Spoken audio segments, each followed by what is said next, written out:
Anyone who lived through the 1970s remembers Ugly Dave Gray and that trademark cigar. He was big with a capital B, and the show that made him was Blankety Blanks. Take a look. He's chalked up more than 4,000 appearances on some of our most iconic TV shows. Now, let's welcome the host of the show, Ugly Dave Gray! With his trademark cigar, comedian Ugly Dave Gray was as big as it got in the 70s and 80s on Australian TV and in the clubs. Thank you, ladies and gentlemen. Welcome to another half hour of fun. We hope you're sat at home relaxed and ready to have a giggle with us. He started with Graham Kennedy in the 60s. Oh, It was Ugly Dave's regular gig on Blankety Blanks that really made him. I've been to France. have you, Dave? Oh, the Arc de Trump and the Champ de Lousy and all the parasites there. Had a fabulous time. It's the Dave Gray Show with Graham Kennedy. But there was also gold and platinum albums, even a footy anthem. And don't forget the commercials. Because that stalk, soft, smooth taste. Ugly Dave actually wants to be frozen when he dies. Now, we reckon that's a life well worth preserving. Do you have a quickie for us, or would you rather tell a joke? Please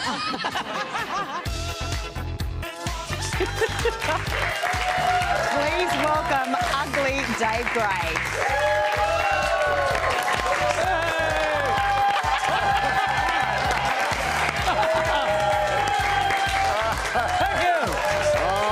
We are not worthy. We are not worthy. How are you, Dave?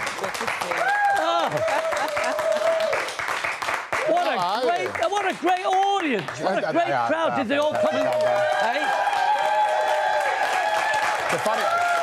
The funny thing is, Dave, we actually we don't normally have a live audience. They just seem to come in. They're not even seats. Did they all come in the same car? All come in.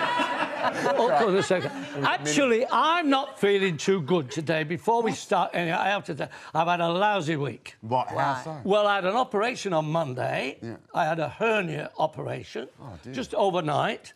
Actually, it finished up a double hernia operation. Really? Because when the doctor did the first one, he got such a round of applause, he did an encore, so I had a couple. And he said to me, I said, any do's and don'ts? And he said, yeah, you must not lift anything heavy. So I have to lie down to have a pee. So anyway, and then on... Yesterday was lousy. My wife had all her teeth out. All her teeth out. Really? She said, never again. And this morning, it's been is a stand-up routine. Yeah. This morning, actually, I cut myself shaving. Really? My legs are a mess. Oh, yeah. That's it. And that's all we have time for. And that's it. And good night. It's all in the delivery, isn't it, Dave? Now, I'm just thinking, before we get into the really serious nitty-gritty yes, of the my interview, love. Joe thinks he's a comedian. Could you give him some advice? Well, not really. I mean, with a face like that, you should really go to the top and then jump off. No. No, it's true. This is the same advice my mother gave me. But anyway, now tell us about you and Graham Kennedy. Because he was a very intense and sort of, shy man behind the scenes, wasn't he? In one sentence, Graham was a true professional. Yeah. Everything had to be spot on. If there was a camera in the wrong place, he would say, why is that camera there? Should be over there. He was spot on. And he was lovely to work with. We had a great rapport. We never rehearsed a thing. We did over 500 episodes of Blankety Blank, and we'd never rehearsed a thing because he could read me like a book, and likewise, and we just bounced off each other. It was like going to a party. We did 3 episodes in a night, and it was just like going to a party. It was fabulous. Well, it was a lot like a party because you were smoking cigars and drinking the whole time. No, we wasn't drinking the whole time. No, I don't drink much. I spill most of it, actually. Is it true you only got $45 a pop for each episode? Yeah, I did. When I first signed for the show, we didn't know it was going to be a success because I was currently doing The Young Doctors. and I wasn't enjoying it because I had a real depressing part, you know, and everything. And Graham rang me and said, we're going to do this show called Blankety Blank, and I really want you to do it with me. And I said, but will it be a regular or just a one-off? He said, no, it will be a regular, you know. And so I said, but I'm an actor now. He said, I know, I've seen you. So he said, I think you'd be better off doing this with me. So we did it, and when I signed the contract, I said, how much is it? And they said $45 a show. And I signed for $45. Well, there's a lot you could buy a house for that in those days, couldn't you? Yeah, and I reckon Graham would have earned a bit more. Graham, slightly, yeah. He was on 50. Yeah. And did you hit it off straight away? Was there instant chemistry there, or did it actually take time to kind of... It takes a lot of work to look natural, doesn't it? Well... actually, when Blankety Blanks first started, it was going downhill. It really was. After about 8 weeks, it was sinking, and we thought it was going to get cancelled. And it was because we were playing the game and having a laugh secondary. Right. And Graham said, I reckon we should alter this. I said, yeah, why don't we forget about the game? Why don't we have a lot more fun and the game is secondary? He said, great. So he said, any time you want to interrupt me, you just interrupt me, say what you like. He said, I'll give you a free hand. So if you got contestants on and say, Charlie Bloggs, he's a builder. He said, Dave, he's a builder. I said, funny, my brother's a builder. And the other day, and then I'd do a gag, you know. And we started doing gags, and the ratings went, and they went so high on Channel 10 we were, and I just thought I'd throw that in.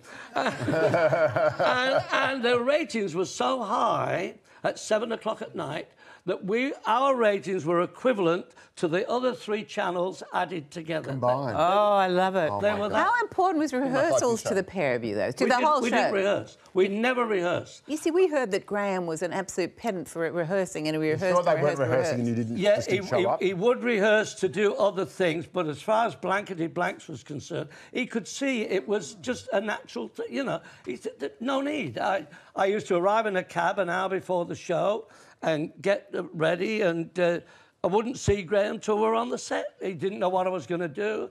And the only thing I had to have prepared was at the end of the show. They didn't know if we were running a bit early or a bit or whatever, so I'd have to have 3 gags ready, a little one, a medium one, and a long one. And the producer would give me the, or, you know, he'd go, oh, yeah. So I had to do so as we finished on time. And that was the only bit of rehearsal. Well, that wasn't rehearsal. That was the only bit of yeah. And the other great mystery, of course, Dave, is where your name came from. Because clearly you're a very handsome man. Where did the Ugly Dave Gray come from? That all started as a gag, actually. My wife and I were out with some people having dinner many moons ago before I came to Australia, 43 years ago. And I cracked a couple of gags with the friends we were with, and everybody laughed except my wife. And they said, don't you think he's funny? And she said, no. I said, don't worry. I said, I only married her because she's so dumb, she makes me look intelligent. And quick as a flash, she said, listen, who's talking? He's so ugly, I only married him because he makes me look attractive.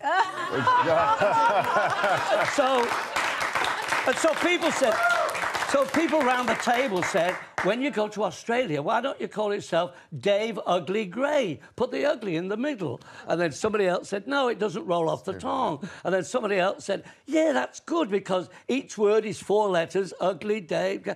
So when I came to Australia, I didn't know anybody.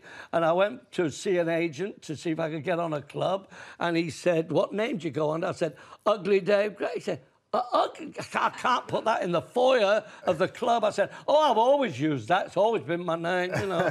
And then, funny enough, the ugly caught on, and that and look at you now. And just quickly before we go on to the non-fiction, I just wanted to ask, because talking about that, like, your jokes, I reckon, were incredibly funny back in the day, but they were so un-PC that I reckon there's no way half of them you'd be able to say stuff like that on TV these days. Do you think that TV nowadays is too sanitised? Do you think you'd be able to get away with the stuff that you did Yeah, back then I think now? sometimes they do draw the line a bit too soon. You know, you can be cheeky without being vulgar. You really can. You can leave lots to people's imagination.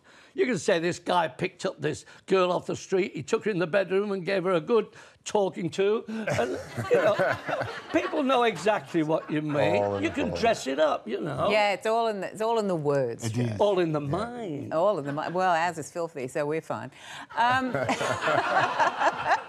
Now, Dave, tell me, what are you doing now? You're going off. You're taking a group to Norfolk Island? Yes, actually. Next May, I've been asked would I escort 20 people. That's all, because that's all they can see to over there with the little buses, and on a holiday to Norfolk Island. And I thought, that sounds interesting. So if there's 20 people out there would like to come and have a giggle, and I'm taking the wife with me. Yeah. Really? I always take her with me. It saves kissing her goodbye.